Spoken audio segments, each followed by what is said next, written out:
ಆತ್ಮೀಯ ವಿದ್ಯಾರ್ಥಿಗಳೇ, ಸಂಪನ್ಮೂಲಗಳಿಗೆ ಸಂಬಂಧಪಟ್ಟ ಹಾಗೆ ಸ್ವಾಭಾವಿಕ ಸಂಪನ್ಮೂಲಗಳನ್ನು ಹೇಗೆ ನಿರ್ವಹಿಸಬೇಕು ಅನ್ನೋದು ಒಂದು ಇದರಲ್ಲಿ ನಾವು ಶಕ್ತಿಯ ಸಂಪನ್ಮೂಲಗಳ ಬಗ್ಗೆ ತಿಳ್ಕೊಂಡಿದ್ವಿ ಹಿಂದಿನ ವಿಡಿಯೋದಲ್ಲಿ. ಸೊ ಇವತ್ತಿನ ಒಂದು ಪಾಠದಲ್ಲಿ ನಮಗೆ ಸ್ವಾಭಾವಿಕವಾಗಿ ದೊರೆತಾ ಇರತಕ್ಕಂತಹ ಈ ನೈಸರ್ಗಿಕ ಸಂಪನ್ಮೂಲಗಳನ್ನು ನಾವು ಹೇಗೆ ನಿರ್ವಹಣೆ ಮಾಡೋದು ಅನ್ನೋದ್ರ ಬಗ್ಗೆ ಸ್ವಲ್ಪ ವಿವರಣಾತ್ಮಕವಾಗಿ ತಿಳ್ಕೊಳ್ಳೋಣ. ಅದ್ರ ಜೊತೆಗೆ ಒಂದು ಇದೆ ಸುಸ್ಥಿರ ನಿರ್ವಹಣೆ ಅಂತ ಹೇಳ್ತೀವಿ. ಸುಸ್ಥಿರ ನಿರ್ವಹಣೆ ಅಂದರೆ ಸ್ಥಿರವಾಗಿ ನೈಸರ್ಗಿಕ ಸಂಪನ್ಮೂಲಗಳನ್ನು ಬಳಸ್ಕೊಂಡು ಹೋಗ್ತಾ ಮುಂದಿನ ಪೀಳಿಗೆಗೂ ಉಳಿಸುವುದು ಒಂದರ್ಥ. ಸುಸ್ಥಿರವಾಗಿ ಅಂದರೆ ಸಂಪನ್ಮೂಲಗಳು ದೊರೆತಾನೇ ಇರಬೇಕು, ನಿರಂತರವಾಗಿ ದೊರೆತಾನೇ ಇರಬೇಕು. ಅವು ಸ್ವಾಭಾವಿಕ ಸಂಪನ್ಮೂಲಗಳಾಗಿರ್ಬೋದು ಅಥವಾ ಮಾನವನಿಂದ ರಚಿತಗೊಂಡಿರ್ತಕ್ಕಂಥ ಸಂಪನ್ಮೂಲಗಳಾಗಿರ್ಬೇಕು. ಅವು ಏನಾಗಿದೆ, ನಿರಂತರವಾಗಿ ದೊರೆತಾ ಇರಬೇಕು. ಯಾವುದೇ ಕಾರಣಕ್ಕೂ ಅವುಗಳ ದೊರೆಯುವಿಕೆಯಲ್ಲಿ ಎಲ್ಲೂ ಕೂಡ ಕುಂಠಿತ ಆಗಬಾರ್ದು. ಆ ರೀತಿಯಾದಂತಹ ವ್ಯವಸ್ಥೆಯನ್ನು ನಾವು ಕರಿತೀವಿ ನೈಸರ್ಗಿಕ ಸಂಪನ್ಮೂಲಗಳ ಸುಸ್ಥಿರ ನಿರ್ವಹಣೆ ಅಂತ ಕರಿತೀವಿ. ಯಾಕೆ ಇದ್ರ ಬಗ್ಗೆ ನಾವು ಯಾಕೆ ಹೆಚ್ಚಿನ ಪ್ರಮಾಣದಲ್ಲಿ ನಾವು ಅರಿತುಕೋಬೇಕು ಅನ್ನೋದು ಒಂದು ಅಂಶ. ಏನಾಗಿದೆ, ಇವತ್ತಿನ ಪರಿಸ್ಥಿತಿಯಲ್ಲಿ ಹೆಚ್ಚುತ್ತಿರತಕ್ಕಂತಹ ಜನಸಂಖ್ಯೆಯ ಒಂದು ಪರಿಣಾಮದಿಂದ ಸ್ವಾಭಾವಿಕ ಸಂಪನ್ಮೂಲಗಳನ್ನು ಬಳಸುವ ಪ್ರಮಾಣ ಜಾಸ್ತಿ ಆಗಿದೆ. ಮತ್ತು ಬಳಸುವ ಪ್ರಮಾಣದಲ್ಲಿ ಅತಿರೇಕದಿಂದ ಜಾಸ್ತಿ ಆಗಿದೆ. ಅದನ್ನು ರೂಪುರೇಷೆಗಳಿಲ್ಲದೆ, ನಿಯಮಾವಳಿಗಳಿಲ್ಲದೆ ಹೆಚ್ಚಿನ ಪ್ರಮಾಣದಲ್ಲಿ ಅನಾವಶ್ಯಕವಾಗಿ ನಾವೇನು ಮಾಡ್ತಾ ಇದ್ದೀವಿ, ಬಳಸಿ ಅವುಗಳನ್ನು ವೇಸ್ಟ್ ಮಾಡ್ತಾ ಇದ್ದೀವಿ. ಹಾಗಾಗಿ ಅದಾಗಬಾರ್ದು ಅನ್ನೋ ಒಂದು ದೃಷ್ಟಿಯಿಂದ ನೈಸರ್ಗಿಕ ಸಂಪನ್ಮೂಲಗಳ ಸುಸ್ಥಿರ ನಿರ್ವಹಣೆಯನ್ನು ನಾವು ತಿಳ್ಕೋಬೇಕಾಗಿದೆ. ಮೊದಲಿಗೆ ಜೀವಿಗಳ ಬೆಳವಣಿಗೆಗೆ ಆಗಲಿ ಅಥವಾ ಆರೋಗ್ಯಕ್ಕಾಗಲಿ ಯಾವುದಕ್ಕೆ ಆಗಲಿ ಒಂದು 3 ಅಂಶಗಳು ನಮಗೆ ಪ್ರಮುಖವಾಗಬೇಕು. ಒಂದು, ಗಾಳಿ, ಉಸಿರಾಡೋದಕ್ಕೆ ಗಾಳಿ ಬೇಕು, ನೀರು ಬೇಕು, ಆಹಾರ ಬೇಕು. ಇವು 3 ಪ್ರಮುಖವಾದದ್ದು. ಅದಾದ ನಂತರ ನಿಲ್ಲದೆಲ್ಲ ಸೆಕೆಂಡರಿ ಅಂತ ಕರಿತೀವಿ ಅಲ್ವಾ ಮಕ್ಕಳ? ಸೊ ಹಾಗಾಗಿ ಅದರಲ್ಲಿ ಎಸ್ಪೆಷಲಿ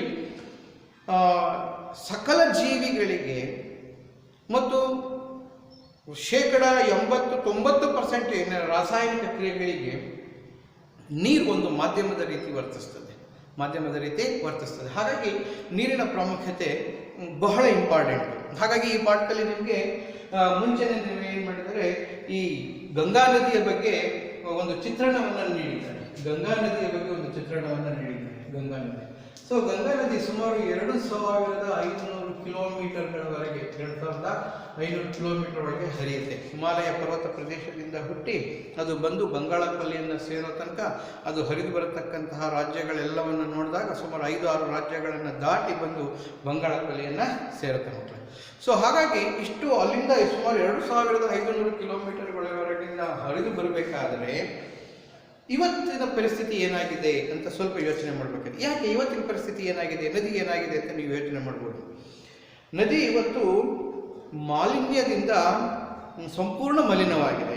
ಜಲಮಾಲಿನ್ಯದಿಂದ ಸಂಪೂರ್ಣ ಮಲಿನವಾಗಿದೆ ಅಂತ ಹೇಳ್ತೀವಿ ನೋಡಿ. ಮಾಲಿನ್ಯದಿಂದ ಮಲಿನ ಅಂತ ಹೇಗಾಗೋದಕ್ಕೆ ಸಾಧ್ಯ? ನಿಮಗೆಲ್ಲ ಗೊತ್ತೇ, ಒಂದು ನದಿ ಹರಿಬೇಕಾದರೆ ನದಿಯ ದಡಗಳಲ್ಲಿ ಅನೇಕ ಕಾರ್ಖಾನೆಗಳನ್ನು ನಿರ್ಮಾಣ ಮಾಡಿದ್ದಾನೆ, ಕೈಗಾರಿಕೆಗಳನ್ನು ನಿರ್ಮಾಣ ಮಾಡಿದ್ದಾನೆ ಮನುಷ್ಯ, ಮತ್ತು ಪಟ್ಟಣಗಳನ್ನು ನಿರ್ಮಾಣ ಮಾಡಿಕೊಂಡಿದ್ದಾನೆ. ಏಕೆಂದರೆ ನೀರಿನ ದೊರೆಯುವಿಕೆ ಹೆಚ್ಚಾಗಿದ್ದಾಗ ಪಟ್ಟಣಗಳು ಹುಟ್ಟುಕೊಳ್ಳೋದು ಸರ್ವೇ ಸಾಮಾನ್ಯ. ಹಾಗಾಗಿ ಪಟ್ಟಣಗಳ ನಿರ್ಮಾಣ ಆಗಿದೆ. ಹಾಗಾಗಿ ಏನಾಗ್ತಾ ಇದೆ, ಹಿಮಾಲಯ ಪರ್ವತ ಪ್ರದೇಶವನ್ನು ಬಿಟ್ಟು ಮುಂದೆ ಹರಿದಂತೆ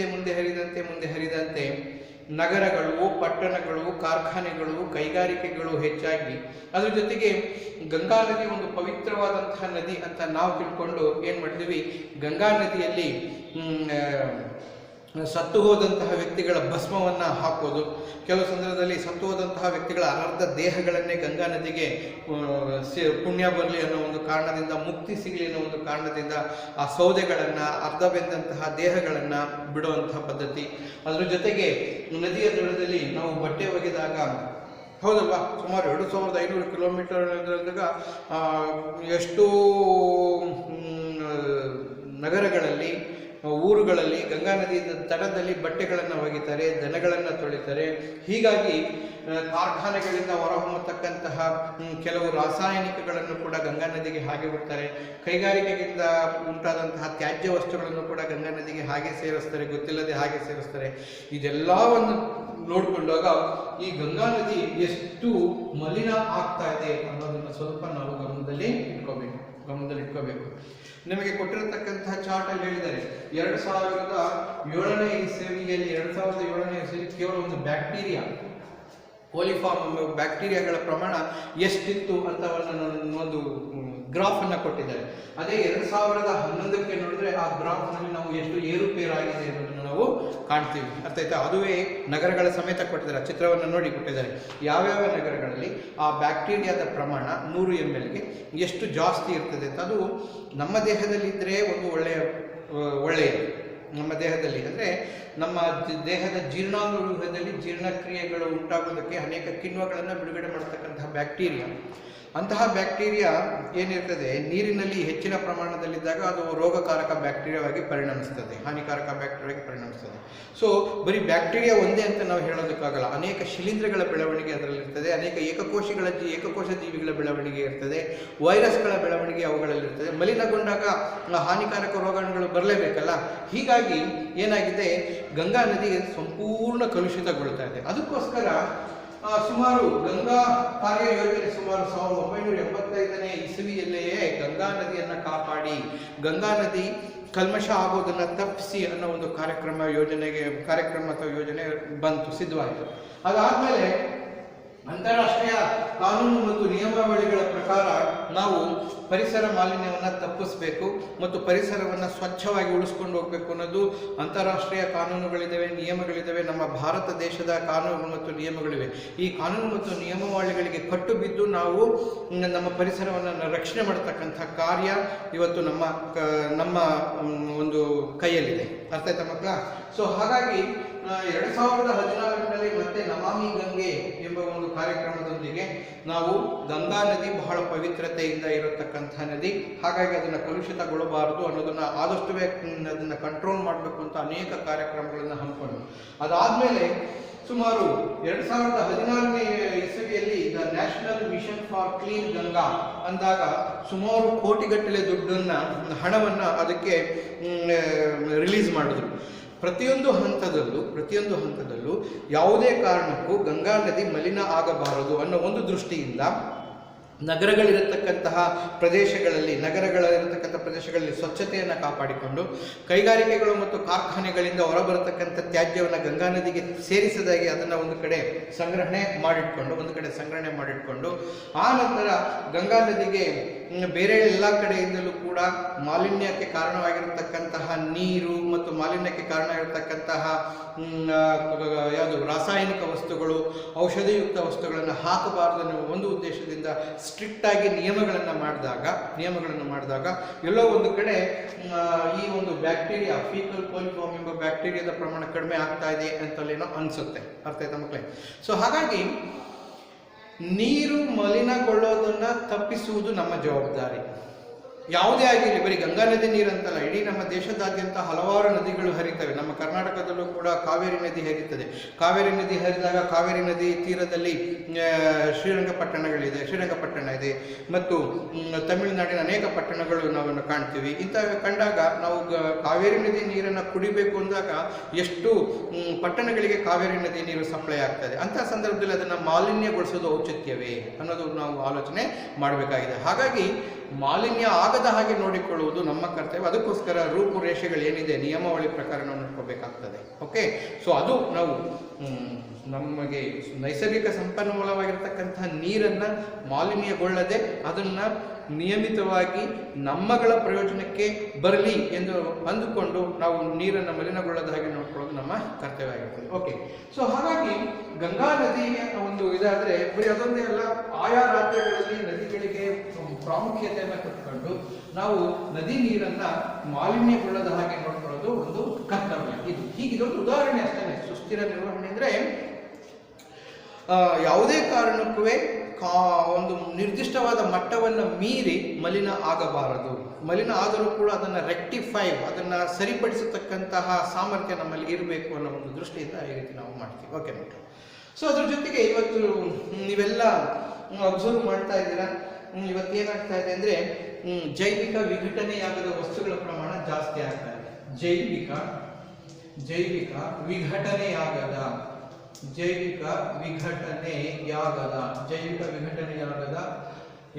ವಸ್ತುಗಳ ಪ್ರಮಾಣ ಜಾಸ್ತಿ ಆಗ್ತಾ ಇದೆ. ಜೈವಿಕ ವಿಘಟನೆಯಾಗದ ವಸ್ತುಗಳ ಪ್ರಮಾಣ ಜಾಸ್ತಿ ಆಗ್ತಾ ಇದೆ. ಸೊ ಜೈವಿಕ ವಿಘಟನೆಯಾಗದ ವಸ್ತುಗಳ ಪ್ರಮಾಣ ಜಾಸ್ತಿ ಆದಾಗ ಯಾವ್ಯಾವುದು ಜೈವಿಕ ವಿಘಟನೆ ಆಗದ ಈಗೆಲ್ಲ ನೋಡಿದೆ, ವೈವಿಧ್ಯಮಯವಾದಂತಹ ವೈವಿಧ್ಯಮಯವಾದಂತಹ ಪ್ಲಾಸ್ಟಿಕ್ಗಳು, ಬೇರೆ ಬೇರೆ ಪ್ಲಾಸ್ಟಿಕ್ಗಳು.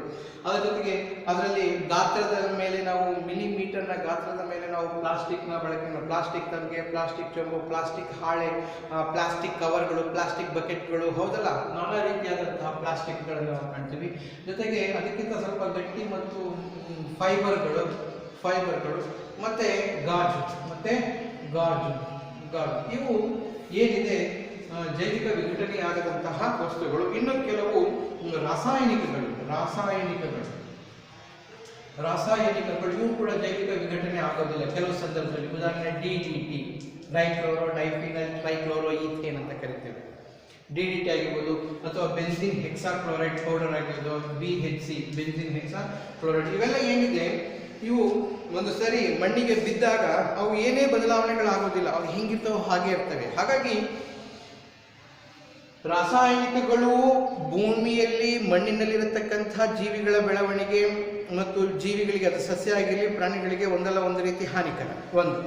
ಇನ್ನು ಎರಡನೇದು ಜೈವಿಕ ವಿಘಟನೆಯಾಗಲಿ ಇಂತಹ ಪ್ಲಾಸ್ಟಿಕ್ಗಳು ಕ್ವಿಂಟಾಲ್ ಗಟ್ಟಲೆ ಅದನ್ನು ಕ್ವಿಂಟಾಲ್ ಅನ್ಬಾರ್ದು, ಲೋಡ್ ಗಟ್ಟಲೆ ಪ್ಲಾಸ್ಟಿಕ್ ಚೀಲಗಳು, ಪ್ಲಾಸ್ಟಿಕ್ ಹಾಳೆಗಳು, ಪ್ಲಾಸ್ಟಿಕ್ ವಸ್ತುಗಳು ನಮ್ಮ ಪ್ರಕೃತಿಯಲ್ಲಿದ್ದಾಗ ಏನಾಗ್ತದೆ, ಸರ್ವೇ ಸಾಮಾನ್ಯವಾಗಿ ನಾವು ಮಾಲಿನ್ಯವನ್ನು ಕಾಣೋದಕ್ಕೆ ಸಾಧ್ಯ ಆಗ್ತದೆ. ಇವುಗಳಿಂದ ಮಾಲಿನ್ಯ. ಸೊ ಹಾಗಾದ್ರೆ ಇವುಗಳನ್ನು ನಿರ್ವಹಣೆ ಮಾಡೋದು ಹೇಗೆ? ಅದು ಮತ್ತೆ ಒಂದ್ಸರಿ ಪ್ಲಾಸ್ಟಿಕ್ ಅನ್ನು ಬಳಸಿದ ಮೇಲೆ ಪುನಃ ಅದು ಆ ಪ್ಲಾಸ್ಟಿಕ್ ನಿರಂತರ ಬಳಕೆಯಲ್ಲಿ ಇರುವ ಹಾಗೆ ಮಾಡೋದು ಹೇಗೆ? ಈ ರೀತಿ ಮಾಡೋದ್ರಿಂದ, ನಿರಂತರ ಬಳಕೆಯಲ್ಲಿ ಇರುವ ಹಾಗೆ ಮಾಡೋದ್ರಿಂದ ನಾವು ಸುಸ್ಥಿರ ನಿರ್ವಹಣೆಯನ್ನು ಮಾಡಿದ ಹಾಗೆ ಆಗುತ್ತೆ ಅನ್ನೋ ಒಂದು ದೃಷ್ಟಿಯಿಂದ ನಾನು ಹೇಳ್ತಾ ಇದ್ದೀನಿ. ಓಕೆ ಮಕ್ಕಳ. ಸೊ ಹಾಗಾಗಿ ನಾವು ಒಂದು ಅಂಶದಲ್ಲಿ ಈ ರಾಸಾಯನಿಕಗಳ ಉತ್ಪಾದನೆಯನ್ನು ನಿಲ್ಲಿಸಬೇಕು. ಸಂಪೂರ್ಣವಾಗಿ ರಾಸಾಯನಿಕಗಳ ಉತ್ಪಾದನೆಯನ್ನು ನಿಲ್ಲಿಸಬೇಕು. ಅದಕ್ಕೆ ತಕ್ಕಂತೆ ಬೇರೆ ರಾಸಾಯನಿಕಗಳನ್ನು ನಾವು ಬಳಸಬೇಕು. ರಾಸಾಯನಿಕಗಳ ಉತ್ಪಾದನೆಯನ್ನು ನಿಲ್ಲಿಸಬೇಕು. ಓಕೆನಾ? ಅದು ಒಂದು ಹಂತ. ಇದನ್ನು ಆಗುತ್ತೆ. ಆದರೆ ಇವತ್ತಿನ ಪರಿಸ್ಥಿತಿ ಹೇಗಿದೆ ಅಂದರೆ, ಇವತ್ತಿನದಲ್ಲಿ ಪ್ಲಾಸ್ಟಿಕ್ ಮತ್ತು ಗಾಜುಗಳಿಲ್ಲದೆ, ಫೈಬರ್ಗಳಿಲ್ಲದೆ ಜೀವನವೇ ಇಲ್ಲ ಅನ್ನೋ ಮಟ್ಟಕ್ಕೆ ಆಗೋಗ್ಬಿಟ್ಟಿದೆ. ಮನೆ ಹಲ್ಲುಜ್ಜೋ ಬ್ರಷ್ನಿಂದ ಹಿಡ್ಕೊಂಡು ನಾವು ಊಟ ಮಾಡೋ ತಟ್ಟೆ ತನಕನೂ ಕೂಡ ಇವತ್ತು ಸಂಪೂರ್ಣ ಪ್ಲಾಸ್ಟಿಕ್ ಮಯ, ಮತ್ತೆ ಸಂಪೂರ್ಣ ಫೈಬರ್ ಮಯ, ಸಂಪೂರ್ಣ ಗಾಜಿನ ಮಯ ಆಗೋಗ್ಬಿಟ್ಟಿದೆ. ಅರ್ಥ ಆಯ್ತಾ ಮಕ್ಕಳೇ? ಹಾಗಾದ್ರೆ ಇವುಗಳನ್ನ ನಿರ್ವಹಣೆ ಮಾಡೋದು ಹೇಗೆ ಅಂತ ನಾವು ಗಮನಿಸಿದಾಗ, ಇದೊಂದು ನಿರ್ವಹಣೆ ಇದೆಯಲ್ಲ, ಈ ನಿರ್ವಹಣೆಯನ್ನು 5 ಆರ್ಗಳಲ್ಲಿ ನಾವು ಹೇಳ್ತೀವಿ. 5 ಆರ್ಗಳಲ್ಲಿ ಹೇಳ್ತೀವಿ ನಿರ್ವಹಣೆ ಮಾಡೋದ್ರಿಂದ ಹೇಗೆ ಸುಸ್ಥಿರ. ಮೊದಲನೆಯದು ರೆಫ್ಯೂಸ್ ಅಂತ ಕರಿತೀವಿ. REFUSE, ರೆಫ್ಯೂಸ್ ಅಂದ್ರೆ ನಿರಾಕರಣೆ ಮೀನ್ಸ್ ವಾಟ್? ನಾವು ಬಳಸಬೇಕಾದರೆ ಪ್ಲಾಸ್ಟಿಕ್ ಮತ್ತು ಗಾಜುನಿಂದ ತಯಾರಾಗಿರತಕ್ಕಂಥ ವಸ್ತುಗಳನ್ನು ಬಳಸ್ತಾ ಇದ್ರಾಯ್ತು ಅನ್ನೋದು ಒಂದು ಪ್ರಶ್ನೆ. ಹಾಗಾದ್ರೆ ಅದಕ್ಕೆ ಆಲ್ಟರ್ನೇಟ್ ಆಗಿ ಏನಾದ್ರು ಒಂದು ಮಾಡ್ಕೋಬೇಕಲ್ಲ. ಗಾಜಿನ ಬಕೆಟ್ ಇರ್ತದೆ, ಯಾವುದು ಪ್ಲಾಸ್ಟಿಕ್ ಬಕೆಟ್ ಇರ್ತದೆ, ಪ್ಲಾಸ್ಟಿಕ್ ತರಗೆ ಬರ್ತದೆ, ಅದ್ರ ಬದಲು ಏನು ಮಾಡಬಹುದು ಅಂದಾಗ ನಾವು ಮಣ್ಣಿನ ಕುಡಿಕೆಗಳನ್ನು ನಾವು ಮಾಡಿಕೊಂಡಾಗ ಅದರಿಂದ ಏನು ಮಣ್ಣಿನಿಂದ ಮಾಡಿದಂಥ ಮಡಿಕೆ ಕುಡಿಕೆಗಳಿಂದ ಯಾವುದೇ ರೀತಿಯಾದಂಥ ಮಾಲಿನ್ಯ ಉಂಟಾಗೋದಿಲ್ಲ. ಓಕೆ, ಮಣ್ಣಿನ ಮಡಿಕೆ ಮತ್ತು ಕುಡಿಕೆಗಳನ್ನು ಮಾಡ್ಕೋಬಹುದು. ಅದ್ರ ಜೊತೆಗೆ ಲೋಹಗಳ ಪಾತ್ರೆಗಳನ್ನು ನಾವು ಹೆಚ್ಚಾಗಿ ಬಳಸೋದ್ರಿಂದ ಅದನ್ನು ನಾವು ನಿರಾಕರಿಸಿದಾಗ, ಯಾವುದನ್ನ ಪ್ಲಾಸ್ಟಿಕ್ ಮತ್ತು ಫೈಬರ್ ಮತ್ತು ಗಾಜುಗಳ ವಸ್ತುಗಳನ್ನು ನಿರಾಕರಿಸೋದ್ರಿಂದ ನಾವು ಒಂದು ನಿರ್ದಿಷ್ಟ ಹಂತದವರೆಗೆ ನಾವು ನಿರ್ವಹಣೆ ಮಾಡೋದಕ್ಕೆ ಸಾಧ್ಯ ಆಗುತ್ತೆ. ಇದು ಒಂದು. ರೆಫ್ಯೂಸ್ ಬೇಡ ಪ್ಲಾಸ್ಟಿಕ್ನಿಂದ ಆದಂಥ ವಸ್ತುಗಳು ಬೇಡ, ಪ್ಲಾಸ್ಟಿಕ್ನಿಂದ ಆದಂತಹ ಮೆಟೀರಿಯಲ್ಗಳು ಬೇಡ, ಅದನ್ನು ನಾವು ನಿರಾಕರಣೆ ಅಂತ ಕರಿತೀವಿ. ಇನ್ನು ಎರಡನೆಯದು ಏನು ಹೇಳ್ತದೆ, ರೆಫ್ಯೂಸ್ ಆದಮೇಲೆ ರೆಡ್ಯೂಸ್ ಅಂತ ಕರಿತೀವಿ. ಈ ಒಂದು ನೀವು ಬಳಸ್ತಾ ಇದ್ರೆ ರೆಡ್ಯೂಸ್ ಮಿತ ಬಳಕೆ, ಬಳಕೆ. ನೀವು ಬಳಸ್ತಾನೆ ಇದ್ದೀರಾ ಅಂದ್ಕೊಂಡ್ರೆ ಆದಷ್ಟು ಕಡಿಮೆ ಮಾಡಿ. ಬರ್ತಾ ಬರ್ತಾ ಬರ್ತಾ ಬರ್ತಾ ಅವುಗಳ ಪ್ರಮಾಣವನ್ನು ಬಳಕೆಯನ್ನು ಕಡಿಮೆ ಮಾಡಿ ಆಲ್ಟರ್ನೇಟ್ ಆಗಿ ದೊರೆಯತಕ್ಕಂತಹ ವಸ್ತುಗಳನ್ನು ಬಳಸಿ ಅಂತ ಹೇಳ್ತಾರೆ. ಅರ್ಥ ಆಯ್ತಾ ಮಕ್ಕಳ? ಈಗ ಬಳಸ್ತಾ ಇದ್ದೀರಾ, ಬರ್ತಾ ಬರ್ತಾ ಬರ್ತಾ ನಿಮ್ಮ ಲೈಫ್ ಟೈಮ್ನಲ್ಲಿ ಇವುಗಳ ಪ್ರಮಾಣವನ್ನು ಕಡಿಮೆ ಮಾಡಿ, ಮಿತವಾಗಿ ಬಳಸಿ. 10 ಚೊಂಬುಗಳು ಅಥವಾ 10 ಬಕೆಟ್ಗಳು ಇರೋ ಕಡೆ ಒಂದು ಪ್ಲಾಸ್ಟಿಕ್ ಚೊಂಬು, ಒಂದು ಪ್ಲಾಸ್ಟಿಕ್ ಬಕೆಟನ್ನು ಬಳಸಿ, ಹಾಳಾಗದ ಹಾಗೆ ನೋಡಿಕೊಳ್ಳಿ ಅಂತ ಹೇಳ್ತೀವಿ. ಸೊ ಮಿತ ಬಳಕೆ, ಇದು ಒಂದು ಹಂತವನ್ನು ನಾವು ಕಾಣ್ತೀವಿ. ಇದಾದ್ಮೇಲೆ ರಿಡ್ಯೂಸ್ ಆದ್ಮೇಲೆ ರೀಯೂಸ್, ಇದು ವೆರಿ ವೆರಿ ಇಂಪಾರ್ಟೆಂಟ್. ರೀಯೂಸ್, ಮರುಬಳಕೆ. ರೀಯೂಸ್ ಅಂದ್ರೆ ಮರು ಬಳಕೆ. ನಿಮ್ಗೆಲ್ಲ ಗೊತ್ತಿದೆ ಮಕ್ಕಳೇ, ನಾವೇನು ಮಾಡ್ತೀವಿ, ಯಾವುದೋ ಒಂದು ಪ್ಲಾಸ್ಟಿಕ್ ತಮಗೆ ಹೊಡೆದೋಯ್ತು ಅಂತ ತೆಗೆದು ಅದನ್ನು ಬೇಲಿಗೆ ಎಸೆಯೋದಾಗಲಿ, ಆ ಕಡೆ ಎಲ್ಲರೂ ಕಸದ ಬುಟ್ಟಿಗೆ ಎಸೆಯೋದಾಗಲಿ, ಇಲ್ಲ ಹೊಡೆದೋಗಿರೋ ಪ್ಲಾಸ್ಟಿಕ್ಗಳನ್ನೆಲ್ಲ ಗುಡ್ಡ ಹಾಕ್ಬಿಟ್ಟು ಒಂದು ಕಡೆ ಬೆಂಕಿ ಹಚ್ಚೋದಾಗಲಿ ಮಾಡ್ತೀವಿ. ಬೆಂಕಿ ಹಚ್ಚಿದಾಗ ದಹನ ಕ್ರಿಯೆಯಿಂದ ಅದರಿಂದ ಹೊರಹೊಮ್ಮತಕ್ಕಂಥ ಹೈಡ್ರೋಕಾರ್ಬನ್ಗಳು ಮತ್ತು ಕಾರ್ಬನ್ ಡೈಆಕ್ಸೈಡ್ನ ಪ್ರಮಾಣದಿಂದ ಪರಿಸರ ಮಾಲಿನ್ಯ ಆಗ್ತದೆ. ಅದನ್ನು ನೀವು ನೋಡ್ತಾ ಇದ್ದೀರಾ. ಅವುಗಳನ್ನು ನಾವು ಸುಟ್ಟು ಹಾಕೋಕ್ಕೂ ಹೋಗಬಾರ್ದು ಅನ್ನೋ ಪರಿಸ್ಥಿತಿ ಬಂದ್ಬಿಟ್ಟಿದೆ. ಇವತ್ತು ಸುಟ್ಟು ಹಾಕೋದು ಹೆಂಗೆ ಅನ್ನೋ ಪರಿಸ್ಥಿತಿ ಬಂದ್ಬಿಟ್ಟಿದೆ. ಇವತ್ತೇನು ಆ ಪ್ಲಾಸ್ಟಿಕ್ ರಾಶಿಯನ್ನು ನೋಡಿದ್ರೆ ಒಂದೊಂದು ಸಣ್ಣ ಸಣ್ಣ ಗುಡ್ಡಗಳ ರಾಶಿ, ಕ್ವಿಂಟಾಲ್ ಗಟ್ಟಲೆ ಇರತಕ್ಕಂಥ ರಾಶಿಯನ್ನು ಸುಟ್ಟು ಹಾಕಿದಾಗ ಎಷ್ಟು ಪರಿಸರ ಮಾಲಿನ್ಯ ಉಂಟಾಗ್ತದೆ. ಅರ್ಥ ಆಯ್ತಾ ಮಕ್ಕಳ? ಸೊ ಹಾಗಾಗಿ ಏನು ಮಾಡಬೇಕು, ಈ ಪ್ಲಾಸ್ಟಿಕ್ನಲ್ಲಿ ನಾವು 2 ರೀತಿಯ ಪ್ಲಾಸ್ಟಿಕ್ ಅನ್ನು ಕಟ್ತೀವಿ, ಥರ್ಮೋಪ್ಲಾಸ್ಟಿಕ್ ಮತ್ತು ಥರ್ಮೋಸೆಟ್ಟಿಂಗ್ ಪ್ಲಾಸ್ಟಿಕ್ ಅಂತ. ಥರ್ಮೋಸೆಟ್ಟಿಂಗ್ ಪ್ಲಾಸ್ಟಿಕ್ಕನ್ನು ನಾವು ಮರುಬಳಕೆ ಮಾಡೋಕ್ಕಾಗಲ್ಲ. ಒಂದ್ಸರಿ ಆದರೆ ಒಂದು ನಿರ್ದಿಷ್ಟವಾದ ಆಕಾರವನ್ನು ಪಡೆದಾದ್ಮೇಲೆ ಮತ್ತೆ ಅದನ್ನು ನಾವು ಮರುಬಳಕೆ ಆಗದೆ ಸಾಧ್ಯ ಇಲ್ಲ, ಮತ್ತು ಅದು ಮತ್ತೆ ಪರಿಸರ ಮಾಲಿನ್ಯನೇ. ಆದರೆ ಥರ್ಮೋಸೆಟ್ಟಿಂಗ್ ಪ್ಲಾಸ್ಟಿಕ್ ಅಂತ ಏನಿದೆ, ನಾವು ನಿತ್ಯ ಜೀವನದಲ್ಲಿ ಬಳಸತಕ್ಕಂಥ ಪ್ಲಾಸ್ಟಿಕ್ ವಸ್ತುಗಳು, ಆ ಥರ್ಮೋಸೆಟ್ಟಿಂಗ್ ಪ್ಲಾಸ್ಟಿಕ್ಗಳನ್ನು ನಾವು ಪುನಃ ಸಂಗ್ರಹಣೆ ಮಾಡಿ, ಅದನ್ನು ಸಂಗ್ರಹಣೆ ಮಾಡಿದ ಜೊತೆಗೆ ಅದನ್ನು ಸಂಸ್ಕರಣೆ ಮಾಡಿ ಅದರಲ್ಲಿರತಕ್ಕಂಥ ಕಶ್ಮಲ ವಸ್ತುಗಳನ್ನು ಹೊರತೆಗೆದು ಪುನಃ ಅವುಗಳನ್ನು ಫ್ಯಾಕ್ಟ್ರಿಗಳಲ್ಲಿ ಮತ್ತೆ ಹೊಸ ಉತ್ಪನ್ನಗಳಾಗಿ ಮಾಡೋದನ್ನು, ಹೊಸ ವಸ್ತುಗಳನ್ನಾಗಿ ಮಾಡೋದನ್ನು ನಾವು ಕರಿತೀವಿ ರೀಯೂಸ್ ಅಂತ ಕರಿತೀವಿ, ಅಥವಾ ಮರುಬಳಕೆ ಅಂತ. ಸೊ ಈ ರೀತಿ ಮಾಡೋದ್ರಿಂದ ಸರಿಸುಮಾರು ಶೇಕಡ ಒಂದು 60% ಅಷ್ಟು ಪ್ಲಾಸ್ಟಿಕ್ ವಸ್ತುಗಳು ನಮ್ಮ ನಿತ್ಯ ಜೀವನದಲ್ಲಿ ಮರುಬಳಕೆ ಆಯಿತು ಅಂದರೆ ಅದರಲ್ಲಿ ಇನ್ನು 40%ನಷ್ಟು ಪ್ಲಾಸ್ಟಿಕ್ ಮರುಬಳಕೆ ಆಗದೇ ಇದ್ರೂ ಕೂಡ ಪರಿಸರ ಮಾಲಿನ್ಯವನ್ನಾದರೂ ತಪ್ಪಿಸಬಹುದಾ? ಭೂಮಿಗೆ ಬಿದ್ದಂತಹ ಅಥವಾ ಮಣ್ಣಿಗೆ ಸೇರಿದಂತಹ ಒಂದು ಪ್ಲಾಸ್ಟಿಕ್ ಕವರ್ ಆಗಿರಲಿ ಅಥವಾ ಒಂದು ಪ್ಲಾಸ್ಟಿಕ್ ಚೀಲವಾಗಿರಲಿ, ಅದು ಸಂಪೂರ್ಣ ಡಿನೇಚರ್ ಅಂತ ಕರೀತದೆ. ತನ್ನ ಪ್ಲಾಸ್ಟಿಕ್ ಗುಣವನ್ನು ಕಳ್ಕೊಳ್ಳೋದಕ್ಕೆ ಸುಮಾರು 100ರಿಂದ 200 ವರ್ಷಗಳೇ ಬೇಕಾಗ್ತದೆ. 100ರಿಂದ 200 ವರ್ಷಗಳು. ಇಷ್ಟು ವರ್ಷಗಳು ಒಂದು ಪ್ಲಾಸ್ಟಿಕ್ ಕೊಳೆಯಲ್ಲ ಅಂದರೆ ನಾವೇನು ಮಾಡಬೇಕಾಗ್ತದೆ? ಅವಾಗ ಅದನ್ನು ನಿಯಮಿತವಾಗಿ ಹೇಳಬೇಕು ಅಂದಾಗ ನಾವು ನಿರಾಕರಣೆ ಮಾಡೋದೇ ಬಹಳ ಸೂಕ್ತ ಅಂತ ಕರಿತೀವಿ. ನಿರಾಕರಿಸೋದೇ ಬಹಳ ಸೂಕ್ತ ಅಂತ. ಸೊ ಹೀಗೆ ಮರುಬಳಕೆ ಮಾಡೋದ್ರಿಂದ ಒಂದು ಪ್ರಯೋಜನದಲ್ಲಿ ನಾವು ಸಮಾಜಕ್ಕೆ ನಾವು ಕೊಡತಕ್ಕಂಥ ಒಂದು ಕೊಡುಗೆನೂ ಇದೆ. ಏನು ಕೊಡುಗೆ ಅಂದರೆ ನೋಡಿ, ಕೆಲವು ವ್ಯಕ್ತಿಗಳು ಹಳೆ ಪ್ಲಾಸ್ಟಿಕ್ಕು ಖಾಲಿ ಚೀಲ ಅಂತ ನಾವು ಸೈಕಲಲ್ಲಿ ಹಾಕ್ಕೊಂಡು ಬಂದಾಗ ಅಥವಾ ವೆಹಿಕಲಲ್ಲಿ ಬಂದಾಗ ನಾವೆಲ್ಲ ಏನು ಮಾಡ್ತೀವಿ, ಬಾರಪ್ಪ ಅಂತ ಕರೆದು ಅವ್ರ ಹತ್ರ ದುಡ್ಡು ಇಸ್ಕೊಳ್ತೀವಿ, ಹಣವನ್ನು ಇಸ್ಕೊಳ್ತೀವಿ. ನಾವು ಹಣ ಇಸ್ಕೊಳ್ಳೋದು ಬೇಡ. ನಾವು ಸಮಾಜಕ್ಕೆ ಮಾಡತಕ್ಕಂಥ ಕೊಡುಗೆ ಏನಂದರೆ ನಮ್ಮ ಮನೆಯಲ್ಲಿರತಕ್ಕಂತಹ ಜೈವಿಕ ವಿಘಟನೆ ಆಗತಕ್ಕಂಥ ವಸ್ತುಗಳನ್ನು ಸಂಗ್ರಹಣೆ ಮಾಡಿ ಅವು ಕೊಟ್ಬಿಡೋಣ. ಅದು ಅವರು ಮರುಬಳಕೆ ಕೊಡ್ತಾರೆ. ಅವರು ಮಾಡ್ತಾ ಇರ್ತಕ್ಕಂಥ ಒಂದು ಸಾಮಾಜಿಕ ಉತ್ತಮ ಕಾರ್ಯ ಅದು. ಅರ್ಥ ಆಯ್ತು? ನಾವು ಹಣ ಇಸ್ಕೊಳ್ಳೋದು ಬೇಡ. ಅವರನ್ನು ತೆಗೆದುಕೊಂಡು ಹೋಗಪ್ಪ ಅಂದರೆ ಅವ್ರ ಜೀವನನೂ ಆಯಿತು, ನಮಗೂ ಸಮಾಧಾನ ಆಯಿತು. ಆ ರೀತಿ ಮಾಡಬೇಕು ನಾವು. ಆ ರೀತಿ ನಾವು ಮಾಡ್ತಾ ಇಲ್ಲ.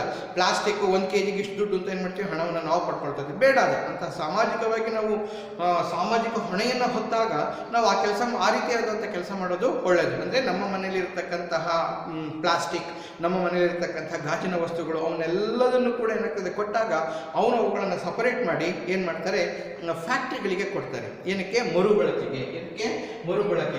ಮರುಬಳಕೆಗೆ ಕೊಡ್ತಾರೆ. ಆಗ ಅವನ ಒಂದು ಜೀವನ ನಡೆಯುತ್ತೆ. ನಾವು ಕೂಡ ಒಂದು ಸಾಮಾಜಿಕ ಕಾರ್ಯವೈಖರಿಯಲ್ಲಿ ಸಾಮಾಜಿಕ ಒಂದು ಜವಾಬ್ದಾರಿಯನ್ನು ತೋರಿಸಿದ ಹಾಗೆ ಆಗ್ತದೆ ಮಕ್ಕಳ. ಓಕೆ. ಸೊ ಹಾಗಾಗಿ ರೀಯೂಸ್ ಅನ್ನ ನಾವು ಮರುಬಳಕೆ ಮಾಡೋದ್ರಿಂದ, ವಸ್ತುಗಳ ಮರುಬಳಕೆಯನ್ನು ಮಾಡೋದ್ರಿಂದ ಪುನಃ ನಾವು ಈಗ ಉದಾಹರಣೆ ಮನೆಯಲ್ಲಿ ಒಂದು ಪ್ಲಾಸ್ಟಿಕ್ ಬಿದ್ದಿಗೆ ಒಡೆದೋಯ್ತು ಅಂದರೆ ಒಡೆದೋಗಿರೋ ಪ್ಲಾಸ್ಟಿಕ್ಕನ್ನು ಏನು ಮಾಡೋದು, ಒಂದು ಕಡೆ ಮಣ್ಣನ್ನು ತುಂಬಿ ಅದರಲ್ಲಿ ಒಂದು ಸಸ್ಯಗಳನ್ನು ಹಾಕೋದು. ಅಷ್ಟೆಲ್ಲ ಬೇಡವಾ, ಅದನ್ನು ವಾಪಸ್ ಕೊಡೋದ್ರಿಂದ ಅದನ್ನು ನಾವು ಮರುಬಳಕೆ ಮಾಡೋದಕ್ಕೆ ಸಹಾಯಕಾರಿ ಆಗುತ್ತೆ. ಅದು ಒಂದು. ಅದಾದಮೇಲೆ ರೀಪರ್ಪಸ್ ಏನು ಅನ್ನೋದು ಒಂದು ಬರ್ತದೆ. ರೀಪರ್ಪಸ್, ಮರು ಉದ್ದೇಶ. PURPOS ರೀಪರ್ಪಸ್ ಅಂತ ಕರಿತೀವಿ. ಇದನ್ನ ಮರು ಉದ್ದೇಶ ಮರು ಉದ್ದೇಶ. ಏನಿದು ಉದ್ದೇಶ?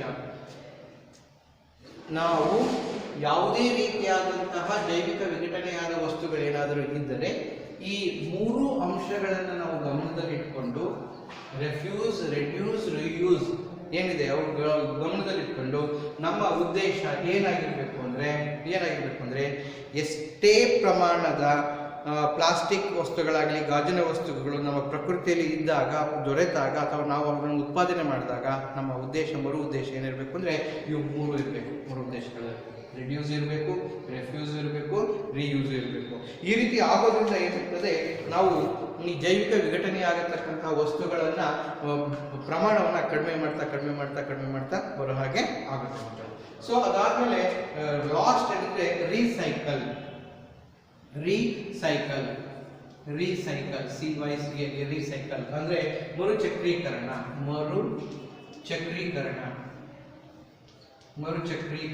ಸೊ ಮರುಚಕ್ರೀಕರಣದಲ್ಲಿ ಮರುಬಳಕೆ ಮಾಡ್ಕೊಳ್ಳೋದು. ಮತ್ತೆ ಆಗ್ಲೇ ಹೇಳಿದ್ನಲ್ಲ, ಮರುಬಳಕೆ ಮಾಡೋದು ಅಂತವ ಒಂದು ಹಂತದಲ್ಲಿ ನಾವಾಗಿಯೇ ಅದನ್ನ ನಮ್ಮ ಮನೆಗಳಲ್ಲಿ ಪುನಃ ಬೇರೆ ಪರ್ಪಸ್ಗೆ, ಬೇರೆ ಉಪಯೋಗಕ್ಕೆ ಬಳಕೆ ಮಾಡೋದನ್ನ ಮರುಬಳಕೆ ಮಾಡ್ತೀವಿ.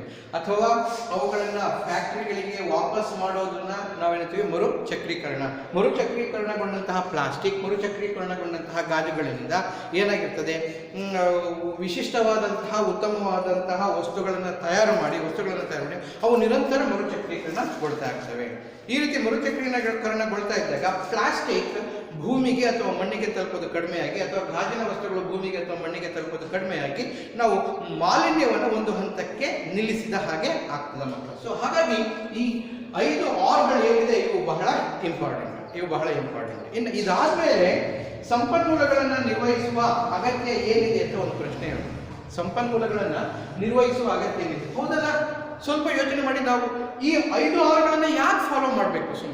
ಸುಮ್ಮನೆ ಫಾಲೋ ಮಾಡೋದು ಅರ್ಥ ಇದೆ ಅಂದಾಗ ಹೌದು, ಈ 5 ಆರ್ಗಳನ್ನು ಫಾಲೋ ಮಾಡೋದ್ರಿಂದ ನಾವು ಏನಾಗ್ತದೆ, ಒಂದು ಹಂತದಲ್ಲಿ ಮಾಲಿನ್ಯವನ್ನು ನಾವು ತಪ್ಪಿಸಬಹುದು.